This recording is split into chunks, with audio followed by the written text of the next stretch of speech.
Have you ever seen an INFJ snap? It might not happen very often, but when it does, it's not what people expect.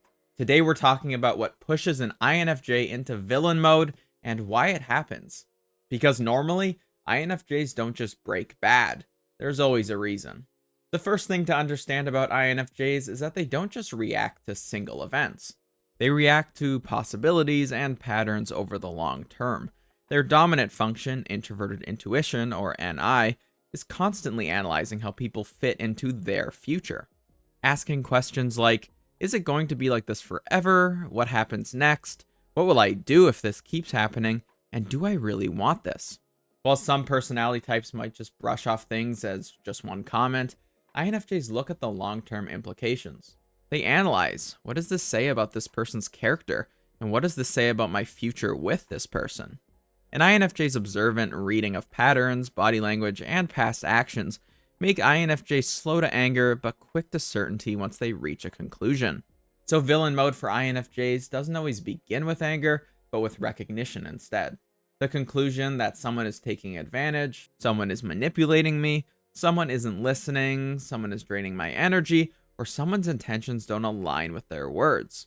Because INFJs rely heavily on extrapolation, once their intuition decides this person isn't reliable, the emotional withdrawal begins.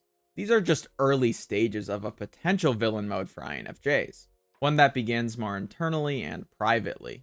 The truth is, INFJs rarely snap just because they're irritated, but often because they're exhausted. Their second function, extroverted feeling, drives them to nurture, mediate, and stabilize relationships. FE wants harmony, for everyone to feel loved and to prevent conflict at all costs. So INFJs end up as the emotional buffer, the counselor, the mediator, the conflict diffuser, and the person that often gives more than they receive. But here's the dangerous part. INFJs often don't realize they're overextending emotionally until they burn out. INFJs may be stuffing down their true thoughts, attempting to solve the emotional situation, or just make others feel better.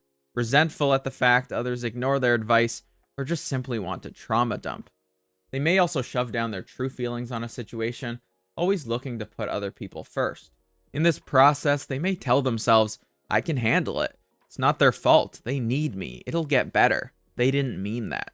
They may attempt to hold on to hope until they just can't anymore. Psychologically, this is when they reach ego depletion, a state where your typical problem-solving tools are no longer working, and you mentally have to move out of your comfort zone. At that point, the INFJ's calmness may become coldness, their patience apathy, and their empathy frustration. INFJs are slow to set boundaries, but when they do set boundaries, they're non-negotiable. The issue is that INFJs rarely state boundaries bluntly. Instead, they pull back, stop initiating conversations, avoid certain topics, drop small hints, or show subtle discomfort. But many people may miss these very subtle cues and continue their abusive behavior anyways. When someone repeatedly ignores their soft boundaries, the INFJ's trust erodes. Violation feels more personal because INFJs interpret it through this lens. You don't really react or hear the things I'm trying to tell you.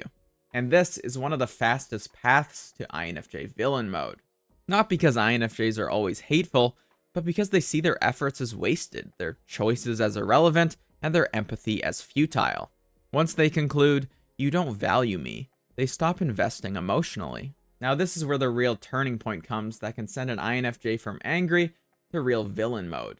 INFJs can forgive mistakes, they can handle conflict, they can even cope with distance or emotional ups and downs. Now what they cannot forgive easily is emotional betrayal. Betrayal of intent looks like manipulation disguised as kindness, saying one thing and doing another, using private information against them, guilt tripping, or emotional dishonesty.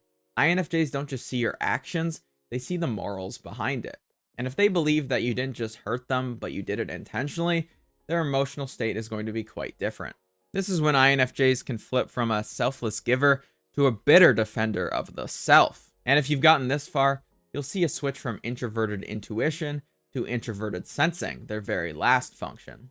When INFJs actually hit a more villainous mode, they rely less on their used functions and more on their last resort functions. Introverted sensing for an INFJ is bitter, resentful, vengeful, unforgiving, and hardened. Instead of asking, how do I fix this?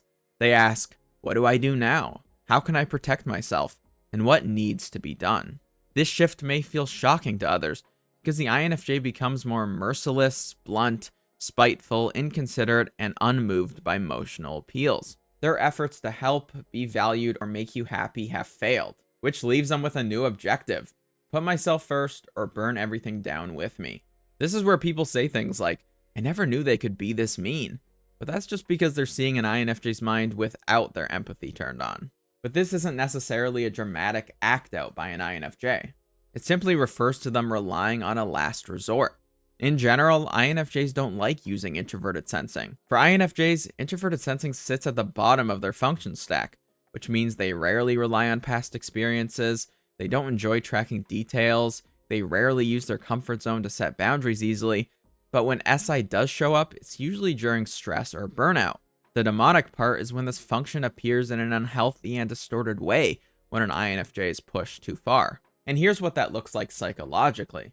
When INFJs reach their limit, their SI turns on like a projector that can't be turned off. They start vividly remembering every insult, contradiction, broken promise, every time they swallowed their feelings, or every instance they forgave a little too quickly. Normally, INFJs love to have hope for the future and idealize what could happen, but in introverted sensing mode, they're just focused on the concrete details of the past. This results in the INFJ thinking, I've been ignoring the truth for months. How did I not see this earlier? Has this been happening the whole time? The emotional tone shifts from excitement to disappointment. The introverted sensing for an INFJ often causes retrospective reinterpretation. This means the INFJ goes back through the entire timeline and reevaluates everything with a bitter lens.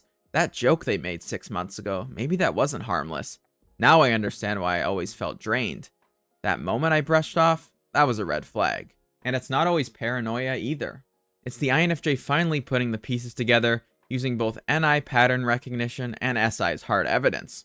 This combination is why an INFJ's villain mode often seems sudden to others. But internally, an INFJ may be feeling like they are finally seeing the truth for the first time. With their very last function being introverted sensing, INFJs often get mad at themselves first before others. Thoughts sound like, I should have known better. I let this go on way too long. Why do I always give people so many chances? This self-blame can often accelerate their emotional shutdown. Once they view themselves as complicit in their own exhaustion, a part of them says, I am never letting this happen again. And that's the moment their compassion shifts into boundary mode. Because introverted sensing for INFJs is normally underused, when it activates in demon mode, INFJs often overcorrect. This can look like becoming overly rigid, enforcing strict personal rules, creating strong boundaries overnight, and cutting off flexibility in relationships. But it might just be an INFJ trying to regain control in a relationship that destabilized them. People around them might say, you're acting so different, you changed. Why are you suddenly so strict? But this shift is simply SI taking the wheel after being ignored for too long. And finally, we have a never again mindset for INFJs. This introverted sensing demon is why an INFJ's door slams are so final. It's the boundaries they've been lacking finally taking over. SI doesn't like repeating painful experiences, and when it demonizes someone, it treats them as unsafe, unpredictable, and bad for their future. The INFJ thinks, I've learned my lesson, and I can't let this happen again. This is why INFJs become so calm during a door slam. NI understands the big picture, TI handles the logic, and SI locks the door behind them. If an INFJ doesn't cut off the toxic people in their life, that introverted sensing often festers. This leads them to become bitter, resentful, and hate the world internally. They may seek to gain revenge to get back at others for the bad experience they've had. And when they're not able to get revenge, they self-destruct, often pointing the blame internally. If an INFJ isn't able to set healthy boundaries, that villain mode is mostly pointed at the self. But if an INFJ is properly able to set a door slam, they often become relieved. So the INFJ villain arc can actually be solved correctly. If an INFJ learns the cost of giving too much and learns the strength of putting themselves first. Because if an INFJ truly wants to help others, they must be able to help themselves. While INFJs often crave external validation, they must seek some level of internal validation as well. Being able to say, I have good advice even if other people don't take it. I have value even if people don't always feel it. I am smart even if people don't hear it. And I am enough even if people don't see it. INFJs don't go villain mode because they're inherently evil. They go villain because they ignore their limits for too long. And understanding what pushes them to that point helps you understand INFJs more clearly.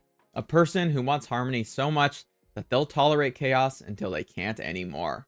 If you guys enjoyed this video, please join the OnType team today by liking, subscribing, and hitting that bell. If you guys are interested in more content like this, I have an INFJ guide in the description that goes into the inner workings of an INFJ and tells you how to become your best self. I hope you guys enjoyed watching, and have a great day.